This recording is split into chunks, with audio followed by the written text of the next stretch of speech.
Saya akan bacakan kitab Kejadian.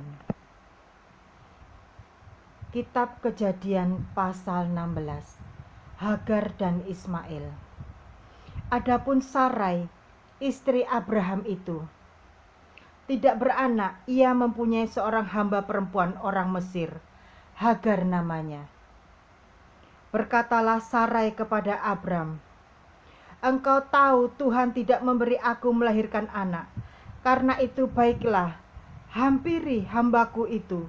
Mungkin oleh dialah aku dapat memperoleh seorang anak." Dan Abram mendengarkan perkataan Sarai. Jadi Sarai istri Abraham itu mengambil Hagar hambanya, orang Mesir itu, yakni ketika Abram telah 10 tahun tinggal di tanah Kanaan. Lalu memberikannya kepada Abram suaminya untuk menjadi istrinya. Abram menghampiri Hagar, lalu mengandunglah perempuan itu. Ketika Hagar tahu bahwa ia mengandung, maka ia memandang rendah akan nyonyanya itu. Lalu berkatalah Sarai kepada Abram, "Penghinaan yang kuderita ini adalah tanggung jawabmu. Akulah yang memberikan hambaku ke pangkuanmu. Tetapi baru saja ia tahu bahwa ia mengandung, ia memandang rendah akan aku. Tuhan kiranya yang menjadi hakim antara aku dan engkau."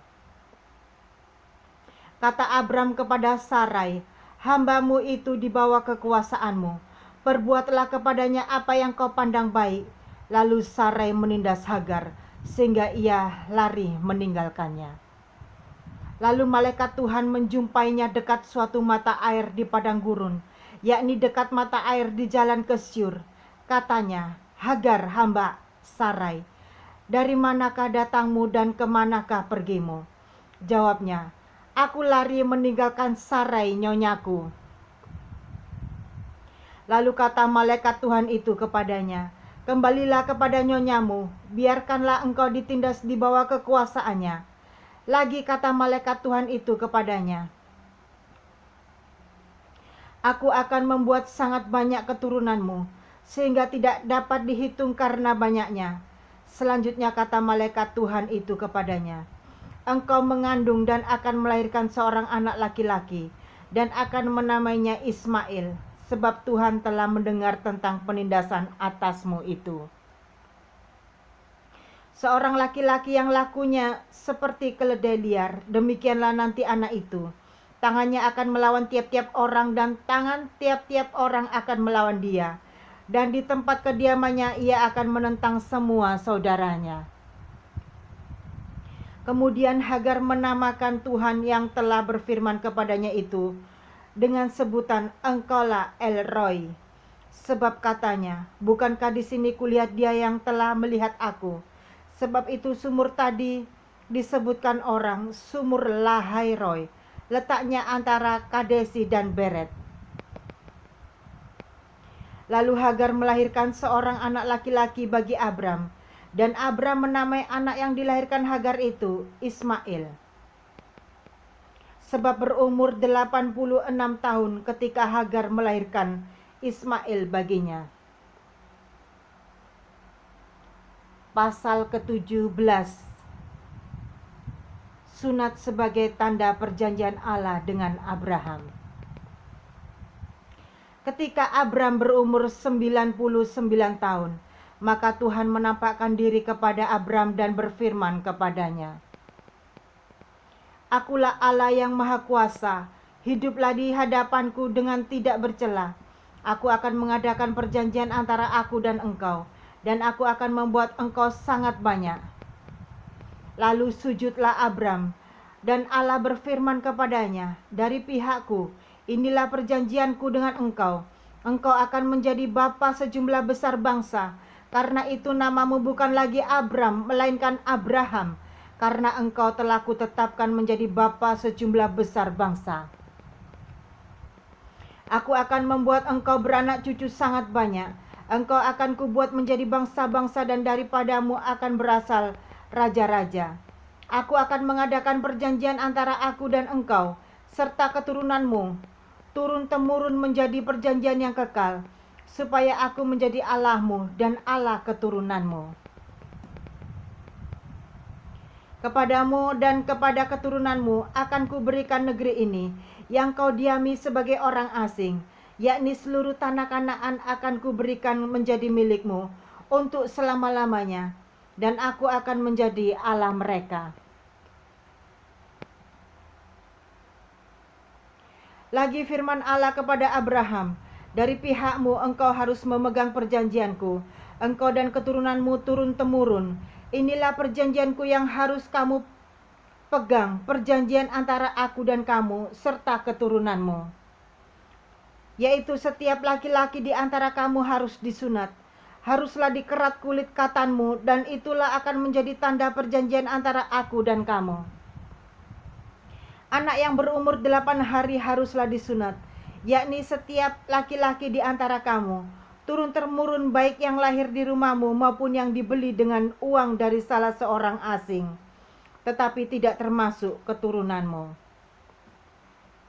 Orang yang lahir di rumahmu dan orang yang engkau beli dengan uang harus disunat, maka dalam daging mula perjanjianku itu menjadi perjanjian yang kekal. Dan orang yang tidak disunat, yakni laki-laki yang tidak dikerat kulit katanya, maka orang itu harus dilenyapkan dari antara orang-orang sebangsanya. Ia telah mengingkari perjanjianku. Selanjutnya Allah berfirman kepada Abraham tentang istrimu Sarai, janganlah engkau menyebut dia lagi Sarai, tetapi Sarah, itulah namanya. Aku akan memberkatinya, dan daripadanya juga aku akan memberikan kepadamu seorang anak laki-laki. Bahkan aku akan memberkatinya sehingga ia menjadi ibu bangsa-bangsa, raja-raja, bangsa-bangsa akan lahir daripadanya. Lalu tertunduklah Abraham dan tertawa serta berkata dalam hatinya, mungkinkah bagi seorang yang berumur 100 tahun dilahirkan seorang anak, dan mungkinkah Sarah yang telah berumur 90 tahun itu melahirkan seorang anak? Dan Abraham berkata kepada Allah, sekiranya Ismail diperanakan hidup di hadapanmu. Tetapi Allah berfirman, tidak, melainkan istrimu Sarahlah yang akan melahirkan anak laki-laki bagimu, dan engkau akan menamai dia Ishak. Dan aku akan mengadakan perjanjianku dengan dia menjadi perjanjian yang kekal untuk keturunannya.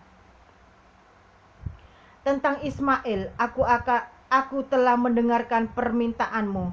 Ia akan kuberkati, kubuat beranak cucu dan sangat banyak. Ia akan memperanakkan 12 raja, dan aku akan membuatnya menjadi bangsa yang besar.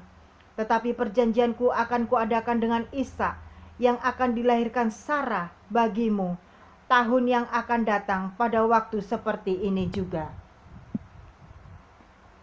Setelah selesai berfirman kepada Abraham, naiklah Allah meninggalkan Abraham. Setelah itu Abraham memanggil Ismail anaknya, dan semua orang yang lahir di rumahnya, juga semua orang yang dibelinya dengan uang, yakni setiap laki-laki dari isi rumahnya. Lalu ia mengerat kulit katan mereka pada hari itu juga, seperti yang telah difirmankan Allah kepadanya. Abraham berumur 99 tahun ketika dikerat kulit katanya, dan Ismail anaknya berumur 13 tahun ketika dikerat kulit katanya.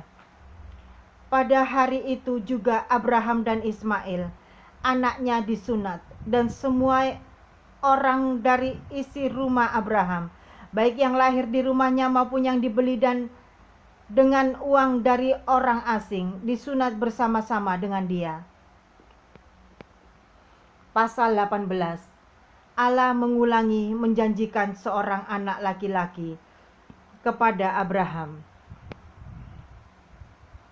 Kemudian Tuhan menampakkan diri kepada Abraham dekat pohon terbantin di Mamre, sedang ia duduk di pintu kemahnya waktu hari panas terik. Ketika ia mengangkat mukanya, ia melihat 3 orang berdiri di depannya. Sesudah dilihatnya mereka, ia berlari dari pintu kemahnya, menyongsong mereka, lalu sujudlah ia sampai ke tanah, serta berkata, Tuanku, jika aku telah mendapat kasih Tuanku, janganlah kiranya lampaui hamba-Mu ini. Biarlah diambil air sedikit. Basuhlah kakimu dan duduklah beristirahat di bawah pohon ini. Biarlah ku ambil sepotong roti, supaya tuan-tuan segar kembali. Kemudian bolehlah tuan-tuan meneruskan perjalanannya, sebab tuan-tuan telah datang ke tempat hamba-Mu ini. Jawab mereka, perbuatlah seperti yang kau katakan itu. Lalu Abraham segera pergi ke kemah mendapatkan Sarah serta berkata, segeralah, ambil 3 sukat tepung yang terbaik, remaslah itu dan buatlah roti bundar. Lalu berlarilah Abraham kepada lembu sapinya. Ia mengambil seekor anak lembu yang empuk dan baik dagingnya dan memberikannya kepada seorang bujangnya. Lalu orang ini segera mengolahnya. Kemudian diambilnya dadi dan susu serta anak lembu yang telah diolah itu. Lalu dihidangkannya di depan orang-orang itu. Dan ia berdiri di dekat mereka di bawah pohon itu, sedang mereka makan. Lalu kata mereka kepadanya, di manakah Sarah istrimu? Jawabnya, di sana, di dalam kemah. Dan firman-Nya, sesungguhnya aku akan kembali tahun depan mendapatkan engkau. Pada waktu itulah Sarah istrimu akan mempunyai seorang anak laki-laki. Dan Sarah mendengarkan pada pintu kemah yang di belakangnya. Adapun Abraham dan Sarah telah tua dan lanjut umurnya, dan Sarah telah mati haid. Jadi tertawalah Sarah dalam hatinya, katanya, akan berahikah aku setelah aku sudah layu, sedangkan tuanku sudah tua? Lalu berfirmanlah Tuhan kepada Abraham, mengapakah Sarah tertawa dan berkata, sungguhkah aku akan melahirkan anak, sedangkan aku telah tua? Adakah sesuatu apapun yang mustahil untuk Tuhan? Pada waktu yang telah ditetapkan itu, tahun depan aku akan kembali mendapatkan engkau. Pada waktu itulah Sarah mempunyai seorang anak laki-laki. Lalu Sarah menyangkal, katanya, aku tidak tertawa, sebab ia takut. Tetapi Tuhan berfirman, tidak, memang engkau tertawa. Judul selanjutnya, doa syafaat Abraham untuk Sodom.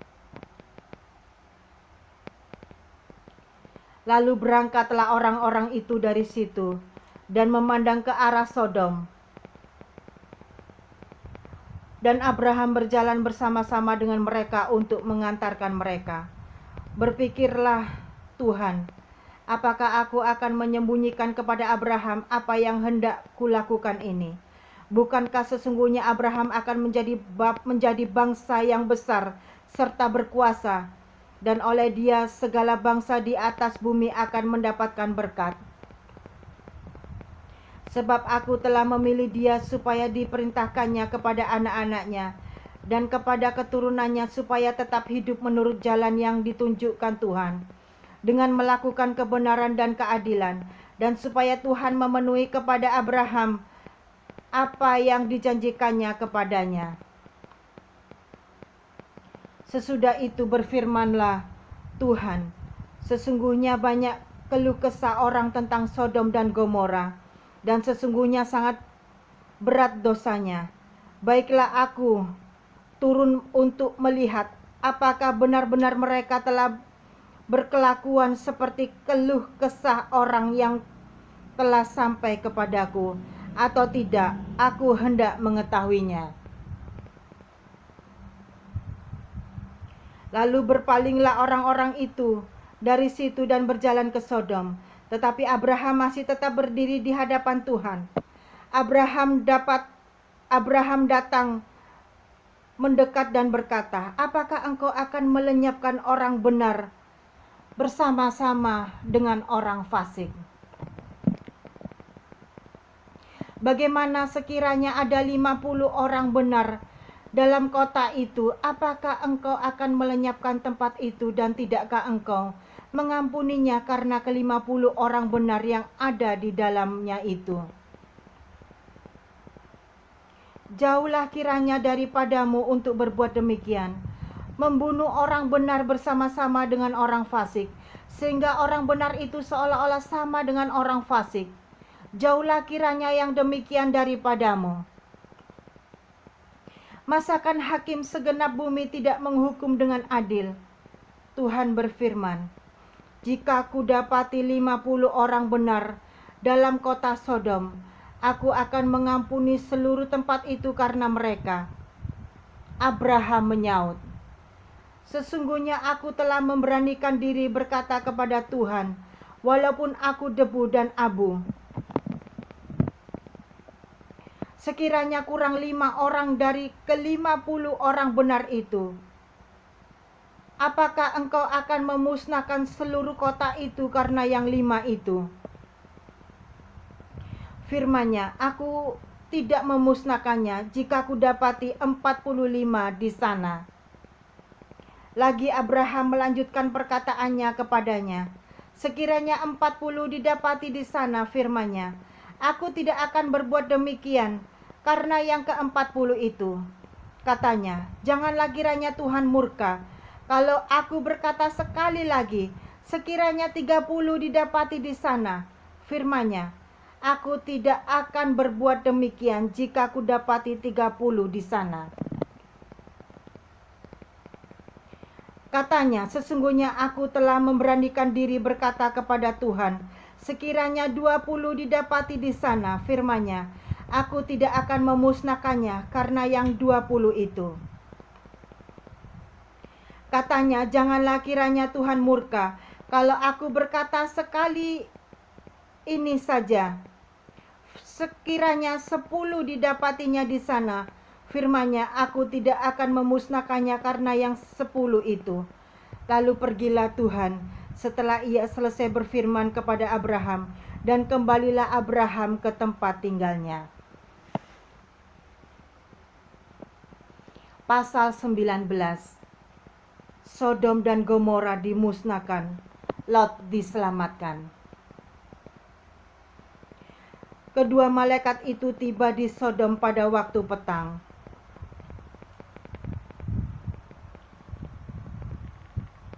Lot sedang duduk di pintu gerbang Sodom.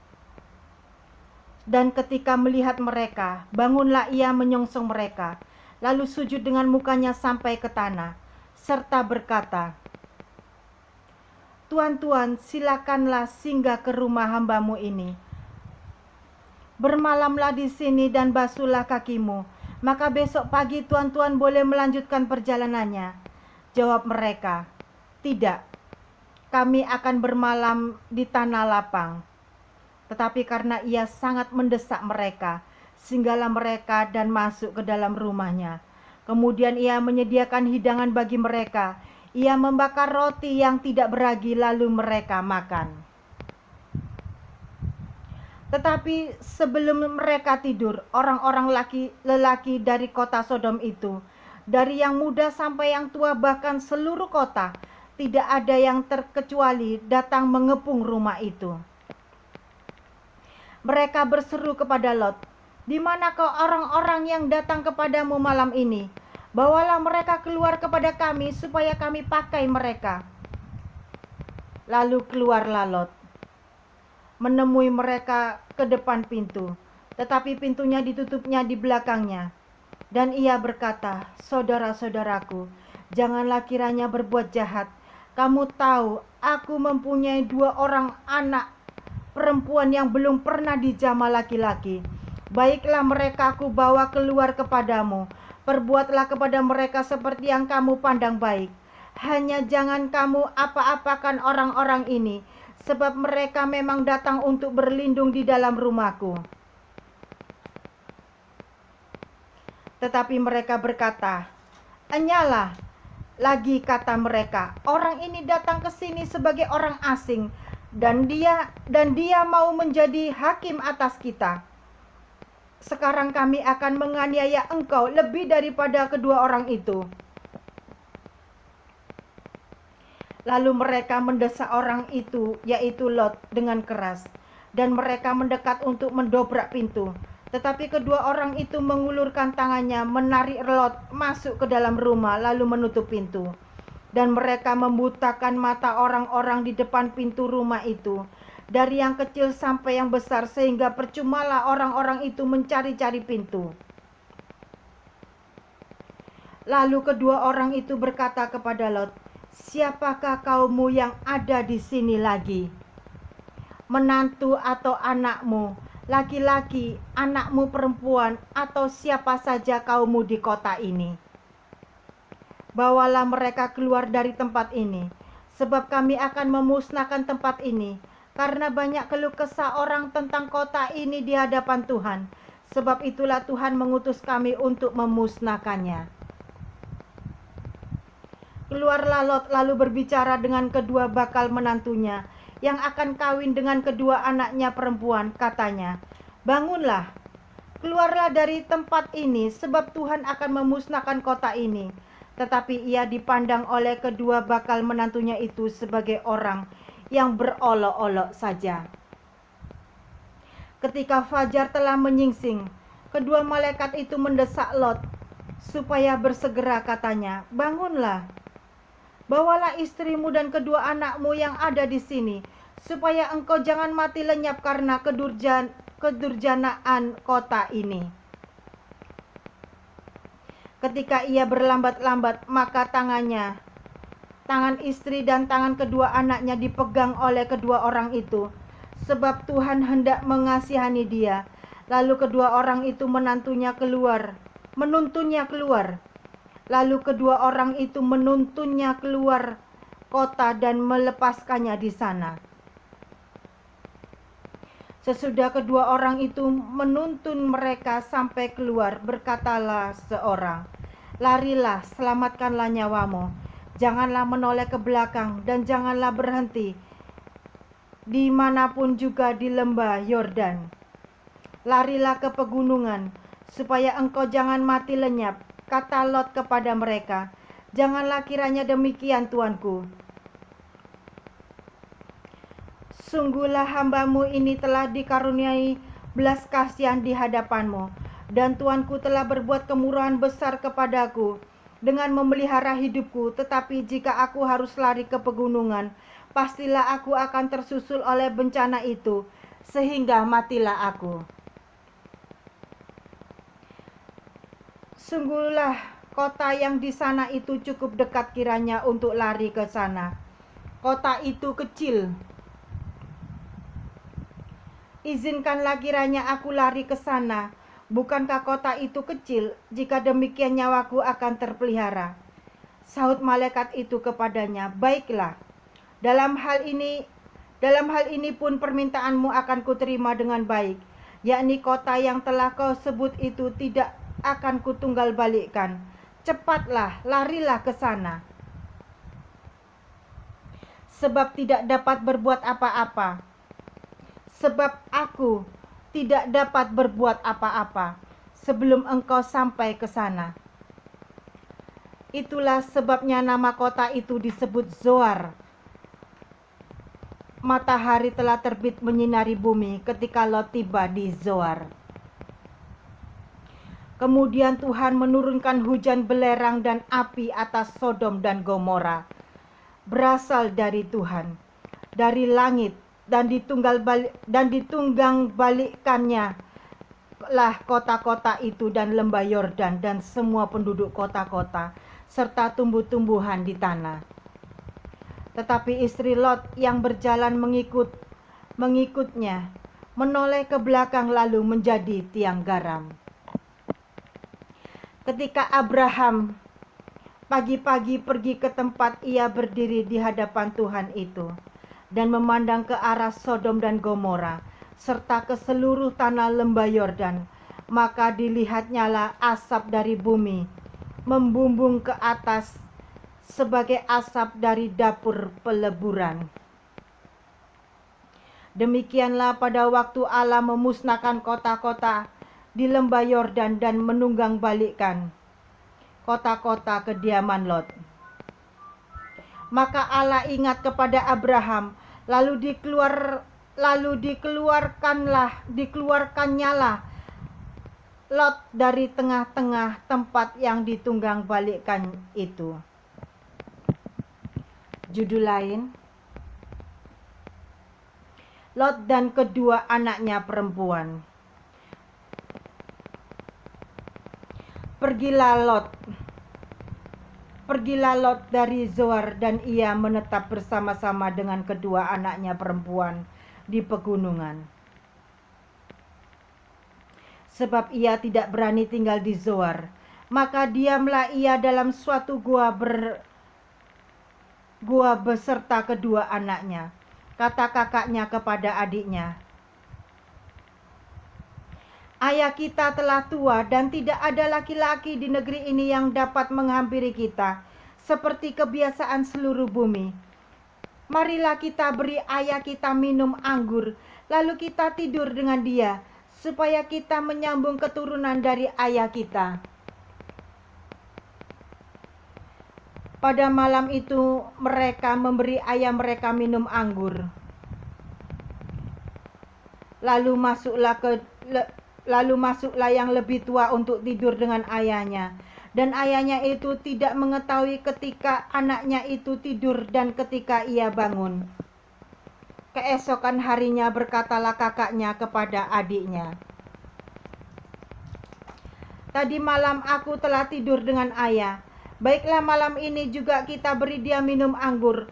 Masuklah engkau untuk tidur dengan dia, supaya kita menyambung keturunan dari ayah kita." Demikianlah juga pada malam itu mereka memberi ayah mereka minum anggur. Lalu bangunlah yang lebih muda untuk tidur dengan ayahnya. Dan ayahnya itu tidak mengetahui ketika anaknya itu tidur dan ketika ia bangun. Lalu mengandunglah kedua anak Lot itu dan dari ayah mereka.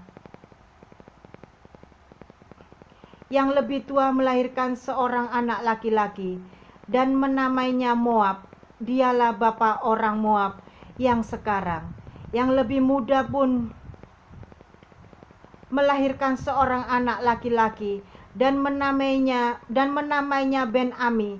Dialah bapa Bani Amon yang sekarang.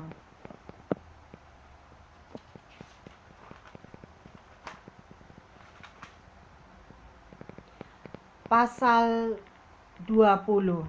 Abraham dan Abimelek. Lalu Abraham berangkat dari situ ke tanah Negeb, dan ia menetap antara Kadesi dan Syur. Ia tinggal di Gerar sebagai orang asing, oleh karena Abraham telah mengatakan tentang Sarah istrinya, "Dia saudaraku." Maka Abimelek, raja Gerar, menyuruh mengambil Sarah. Tetapi pada waktu malam Allah datang kepada Abimelek dalam suatu mimpi, serta berfirman kepadanya, "Engkau harus mati oleh karena perempuan yang telah kau ambil itu, sebab ia sudah bersuami." Adapun Abimelek belum menghampiri Sarah. Berkatalah ia, "Tuhan, apakah engkau membunuh bangsa yang tak bersalah? Bukankah orang itu sendiri mengatakan kepadaku, 'Dia saudaraku'? Dan perempuan itu sendiri telah mengatakan, 'Ia saudaraku.' Jadi hal ini kulakukan dengan hati yang tulus dan dengan tangan yang suci." Lalu berfirmanlah Allah kepadanya dalam mimpi, "Aku tahu juga bahwa engkau telah melakukan hal itu dengan hati yang tulus. Maka aku pun telah mencegah engkau untuk berbuat dosa terhadap aku. Sebab itu aku tidak membiarkan engkau menjamah dia. Jadi sekarang kembalikanlah istri orang itu, sebab dia seorang nabi. Ia akan berdoa untuk engkau, maka engkau tetap hidup.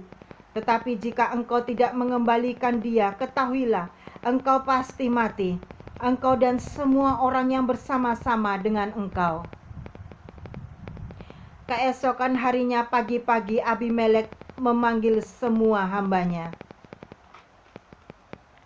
dan memberitahukan seluruh peristiwa itu kepada mereka. Lalu sangat takutlah orang-orang itu. Kemudian Abimelek memanggil Abraham dan berkata kepadanya, "Perbuatan apakah yang kau lakukan ini terhadap kami? Dan kesalahan apakah yang kulakukan terhadap engkau, sehingga engkau mendatangkan dosa besar atas diriku dan kerajaanku? Engkau telah berbuat hal-hal yang tidak patut kepadaku. Lagi kata Abimelek kepada Abraham, apakah maksudmu, maka engkau melakukan hal ini? Lalu Abraham berkata, aku berpikir, takut akan Allah tidak ada di tempat ini. Tentulah aku akan dibunuh karena istriku. Lagi pula ia benar-benar saudaraku, anak ayahku, hanya bukan anak ibuku, tetapi kemudian ia menjadi istriku. Ketika Allah menyuruh aku mengembara keluar dari rumah ayahku, berkatalah aku kepada istriku, tunjukkanlah kasihmu kepadaku, yakni katakanlah tentang aku di tiap-tiap tempat di mana kita tiba, ia saudaraku. Kemudian Abimelek mengambil kambing domba dan lembu sapi, hamba laki-laki dan perempuan, lalu memberikan semuanya itu kepada Abraham. Sarah, istri Abraham, juga dikembalikannya kepadanya. Dan Abimelek berkata, negeriku ini terbuka untuk engkau, menetaplah di mana engkau suka. Lalu katanya kepada Sarah, telah kuberikan kepada saudaramu 1000 shikal perak. Itulah bukti kesucianmu bagi semua orang yang bersama-sama dengan engkau. Maka dalam segala hal engkau dibenarkan. Lalu Abraham berdoa kepada Allah, dan Allah menyembuhkan Abimelek dan istrinya dan budak-budaknya perempuan, sehingga mereka melahirkan anak. Sebab tadinya Tuhan telah menutup kandungan setiap perempuan di istana Abimelek karena Sarah istri Abraham itu. Amin. Terima kasih sudah mendengarkan bacaan kitab Kejadian. Terima kasih.